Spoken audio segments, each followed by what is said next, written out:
आणि आता पाहूयात विधानसभेचे वारे महत्त्वाच्या बातम्या। महायुतीचा वचननामा महाविकास आघाडीने चोरला। मुख्यमंत्री शिंदेंचा महाविकास आघाडीच्या जाहीरनाम्यावर हल्लाबोल। छत्रपती संभाजीनगरच्या सोयगावमध्ये अब्दुल सत्तारांच्या समर्थकांची नागरिकांनी गाडी अडवली। गाडीमधून पैसे वाटल्याचा नागरिकांचा आरोप।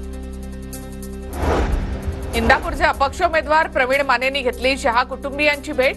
भरत शहा आणि मुकुंद शहांसोबत बंद दाराआड चर्चा। काही दिवसांपूर्वी शरद पवारांनी सुद्धा भेट घेतली होती।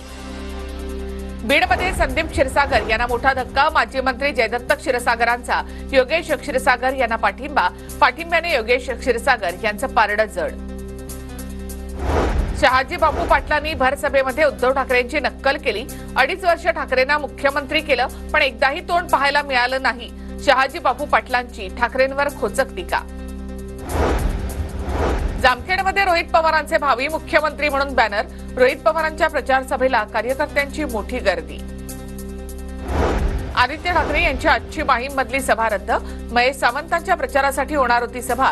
ठाकरे गटाचे सहसंपर्क प्रमुख आदित्य शिरोडकर यांच्या वडिलांचं निधन झाल्यामुळे सभा रद्द। नाशिकच्या देवळालीमध्ये शिंदे गटाकडून जोरदार प्रचार। मतदार आणि कार्यकर्त्यांमध्ये अजिबात संभ्रम नाही। संपूर्ण पक्ष आणि महायुती पाठीशी। जयश्री अहिरराव यांच्याकडून विश्वास व्यक्त। पुण्यातील दौंड विधानसभा मतदारसंघात रमेश थोरातांच्या प्रचारासाठी लेखी मैदानात। स्नेहा थोरात आणि अर्चना थोरात यांच्याकडून गावोगावी जाऊन प्रचार।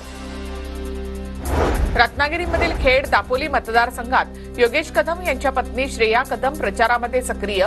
प्रचाराच्या दरम्यान चांगला प्रतिसाद मिळतोय, श्रेया कदम यांची माहिती।